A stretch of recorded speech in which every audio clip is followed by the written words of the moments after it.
अब घबराने वाली बात नहीं है, बाबा ठीक है। पर मुंह से खून आना भी बंद हो गया। वो कुछ ऑब्जर्वेशन करना था इसलिए एडमिट किया।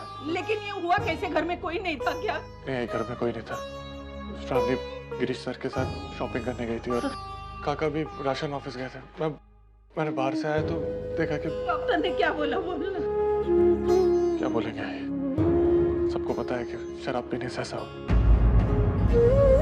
और कह रहे हैं कि और शराब पीना तो कुछ भी हो सकता है। मैं जाके मिल क्या हो गया? हाँ यार जाओ डॉक्टर।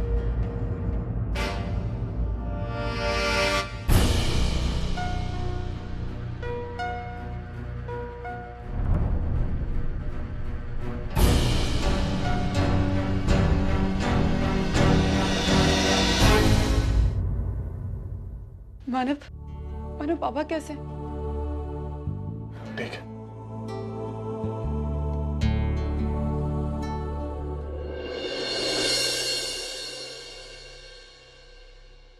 झालं समाधान? अच्छा लग रहा है ना यहाँ लेटे लेटे? सविता, कुछ बोलो मत। 10 बार मैंने बोला शराब छोड़ो, शराब छोड़ो, सुनने का नाम नहीं। यहाँ लेटे लेटे अभी डॉक्टर आके 10 बार सुई भोंकेगा तो अक्ल आ जाएगी। आज अपने हाथों से काम करने का मन हो रहा है क्या? मैं देती हूँ पानी। इसमें शराब मिला कर दूं, तबीयत तुरंत ठीक हो जाएगी। सविता बस भी करना, अब मैं ठीक हो गया ना। हाँ, ठीक होके बड़े एहसान कर रहे हो ना मुझ पर। लो पानी। अभी तो शराब छोड़िए, चालू करने का मुहूर्त बोल दो। जाते समय तुम्हारा एडवांस बुकिंग करके जाऊंगी। सविता, तेरी बातें भी दवाई से कड़वी लगती है। मेरी बातें कड़वी लगती है और आपकी शराब वो मीठी लगती है क्या? बताओ ना। शीश, कितनी गंदी चद्दर है ये।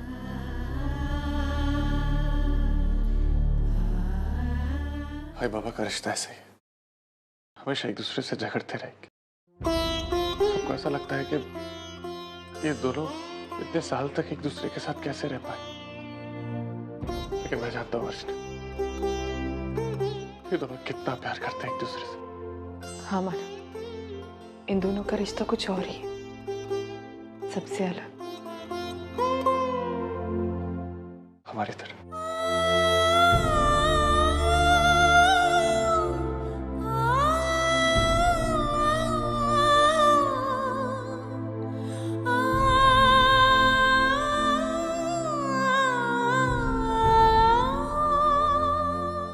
यहाँ से घर आओ। तुम्हारी शर्म की आदत नहीं छुड़वाई ना तो मेरा नाम बदल देना। सो जाओ।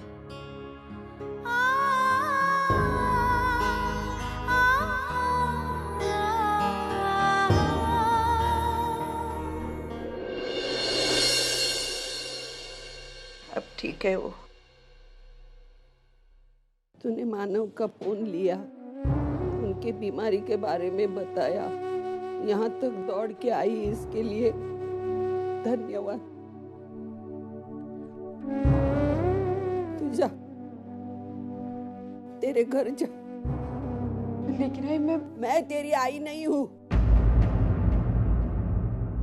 मैं सिर्फ एक बार बाबा से। तुझे कितनी बार बोला, मेरी बात तेरे समझ में नहीं आती हा? या जानबूझकर मेरे सर पे चढ़ के बैठती है? मैं नहीं चाहती कि तू अंदर जा, उनके साथ 4 प्यार भरी बातें कर। तेरी अच्छाई देखकर वो खुश हो जाएंगे। तेरे जाने के बाद वो फिर उदास हो जाएंगे, फिर शराब पीना चालू करेंगे। इस वक्त अगर उन्होंने शराब पीना तो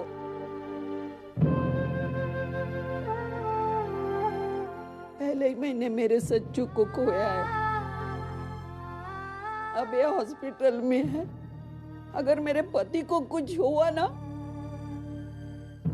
को हॉस्पिटल में भेजने के लिए तू ही जिम्मेदार है।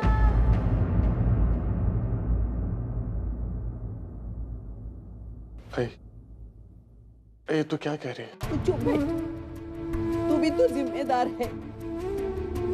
अच्छी खासी शराब छोड़ी थी, खुशहाल जिंदगी जी रहे थे। तुम दोनों की गृहस्थी देखकर बहुत खुश थे, लेकिन तुम दोनों ने तलाक लिया और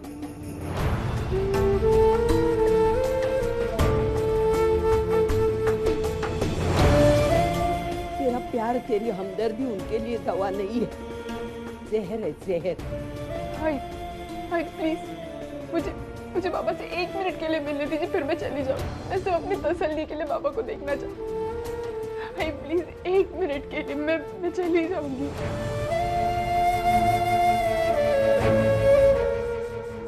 ठीक है, 1 मिनट मतलब 1 ही मिनट, नहीं तो तू समझ जा। जा।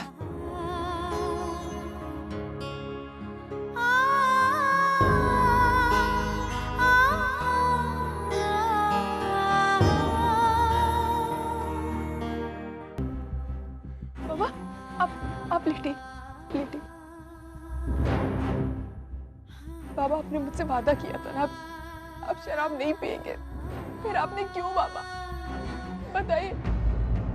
बहुत कोशिश की मैंने अपने आप को रोकने की, लेकिन रोक नहीं पाया। तेरा यहाँ ना होना मैं सह नहीं सकता। सब कुछ भूलने के लिए मैं इसलिए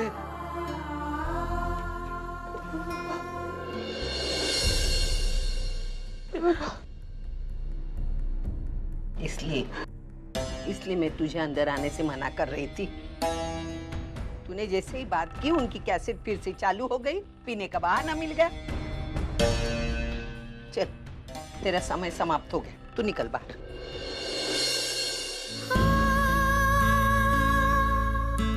बाबा, मत पीजिए शराब। मैं इस बार आपको कोई कसम नहीं दूंगी, सिर्फ विनती करती हूँ, मत पीजिए। ना ये आपके लिए अच्छा है और ना हमारे लिए। तू जा, निकल तू।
सतीश,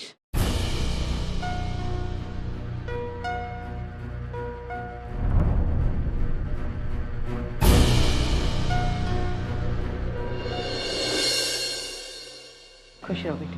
आओ बेटे, आओ। बैठो बेटे। जी।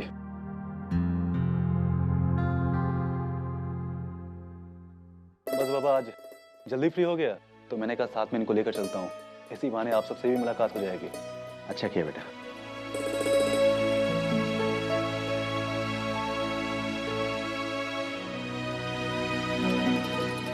बाकी बाबा, भोज भराई का फंक्शन कैसा रहा? सब कुछ ठीक तो? हाँ, फंक्शन तो ठीक रहा बेटे, लेकिन मानव के घर से एक बुरी खबर आई थी बीच में। बुरी खबर? हाँ, मानव के बाबा की तबीयत अचानक बिगड़ गई।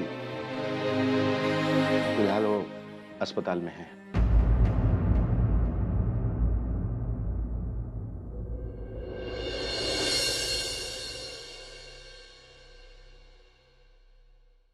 आई अगर यहाँ का फंक्शन हो गया हो तो घर चलें?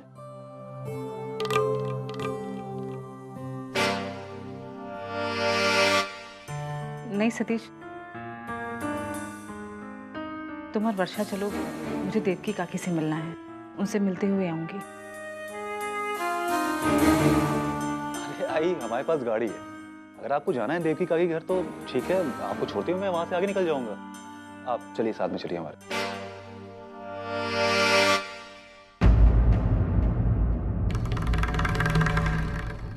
ठीक है।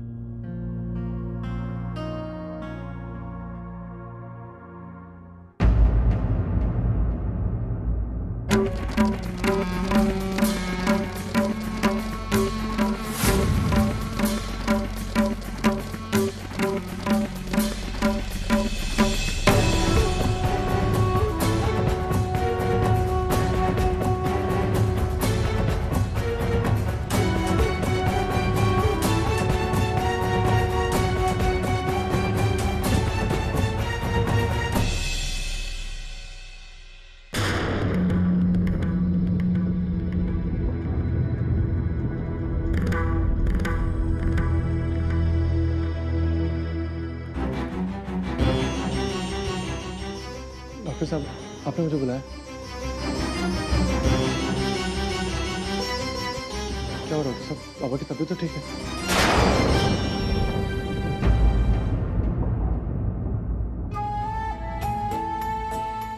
दे बेटा उनको।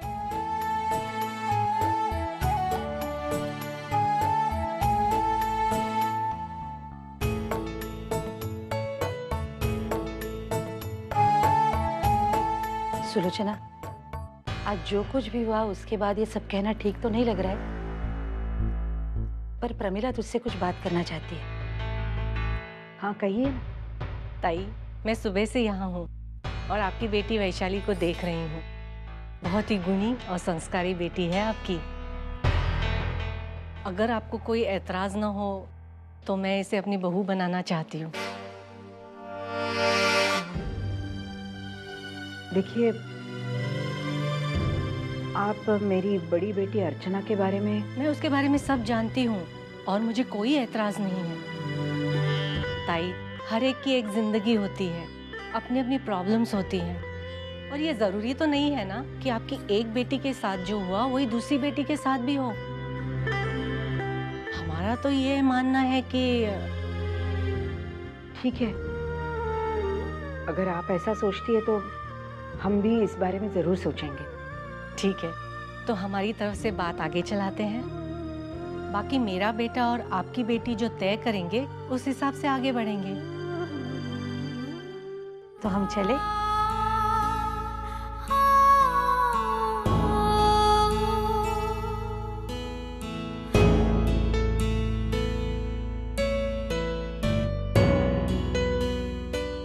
बाबा आगे तुम। अब कैसी तबीयत है दामोदर जी की?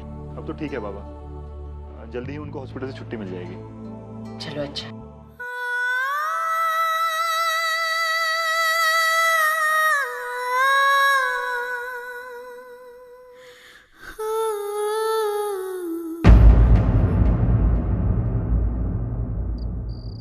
अरे दामोदर, तुझे कितनी बार कहा है मत पी दारू, मत पी, लेकिन तू जो है सुनता ही नहीं है। अरे अभी भी वक्त है, दारू छोड़ दे, तू ठीक हो सकता है। दादा चुप कर, एक लफ्ज भी मत बोलना। अरे कितनी बार समझाया तुझे, मत पी, क्या जरूरत है तुम्हें दारू पीने की?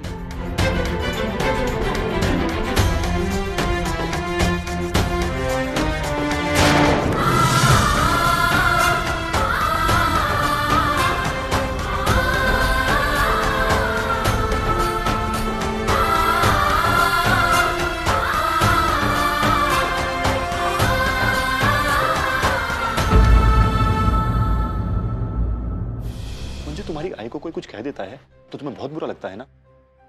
तो तुम अपनी आई को ये क्यों नहीं समझा देती कि वो अपनी घटिया हरकतों से बाज आए? विनोद, ऐसा क्या कह दिया मेरी आई ने? अब तो प्रॉब्लम है तुम्हारी मंजू। तुम्हारी आई कितनी भी बड़ी गलती क्यों ना कर दे, लेकिन तुम हो, तुम्हें तो उनकी गलती नजर ही नहीं आती। क्या जरूरत थी सबके सामने फ्लैट पेपर्स देने की? विनोद, मेरी तो अभी भी एक बात ये समझ में नहीं आ रही है कि मेरी आई से ऐसी क्या गलती हो गई।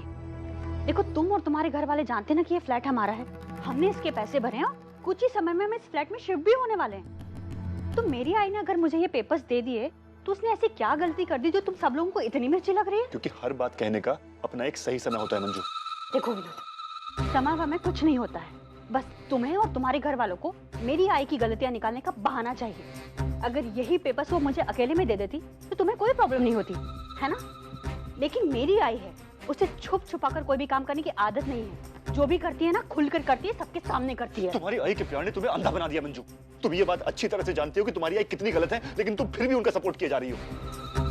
याद रखना मंजू, तुम्हारा ये एटीट्यूड तुम्हें इस घर से बहुत दूर कर देगा।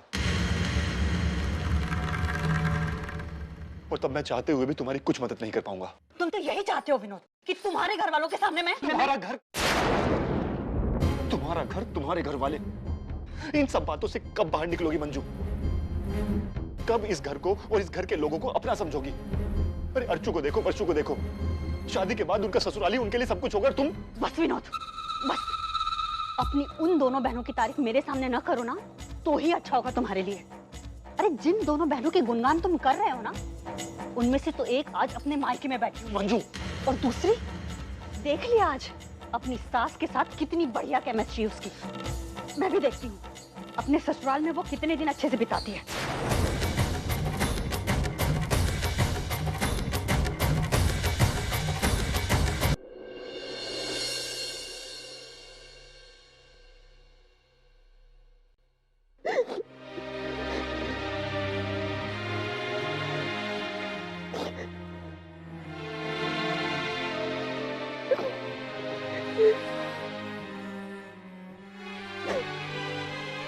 अर्चू, क्या हुआ? क्यों रो रही हो? हाँ?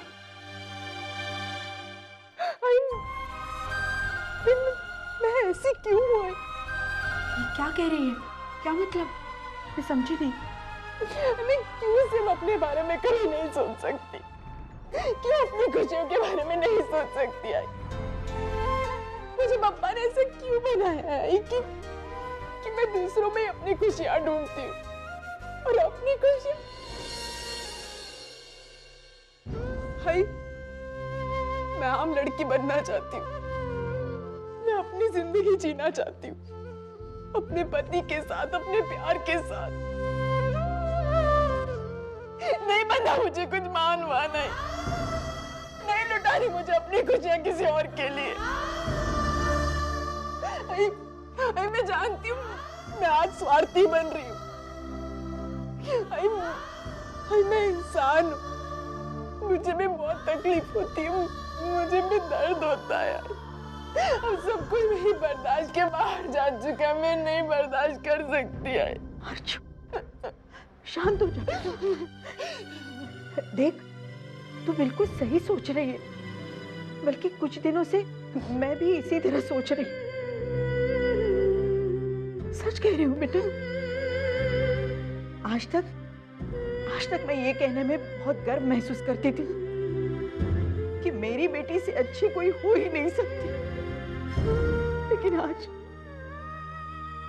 आज ऐसे लगता है कि अगर तू इतनी अच्छी नहीं होती ना, तो अपनी गृहस्थी में अपने पति के साथ खुश तो होती।